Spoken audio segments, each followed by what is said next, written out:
In today's video, I'm going to teach you how to export Shopify store 5 minutes. If you're looking to save a copy of your store's design, move it to another store, or keep a safe backup before big changes, exporting your theme is the way to go. Just a quick heads up. This process exports your theme files, your layout, templates, and assets, not your products, customers, or orders. Think of it as backing up the look and feel of your store. First, sign into your Shopify admin. Make sure you're using an account with the right permissions to manage themes. On the left-hand sidebar, find Online Store. This is where all your storefront settings live, including themes, pages, and navigation. Inside Online Store, select Themes. You'll see your current live theme at the top and any additional themes below. Decide which theme you want to export. If you're planning major edits, it's a good idea to duplicate your live theme first so you have a clean backup. But if you already know which one you want, you can export it directly.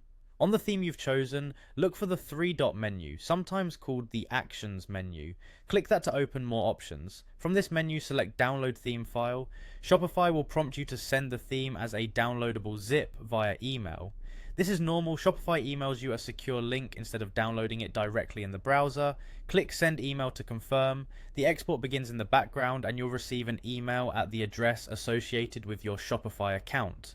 Depending on your theme size, especially if you have lots of images, this might take a few minutes. If it doesn't show up, check your spam or promotions folder and make sure your Shopify account email is correct. When the email arrives, open it and click the download link to save the zip file to your computer. Pick a location you'll remember, like a project folder, and consider renaming the file with the date so you can keep versions organized.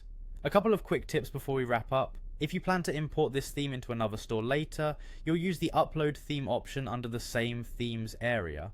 Also, avoid editing the contents of the zip unless you know theme structure well. Changing files can break your theme. If you're part of a team and don't see the download option, ask your store owner to adjust your permissions. That's it, your theme is safely exported. Thanks for watching, and feel free to replay any section as you follow along.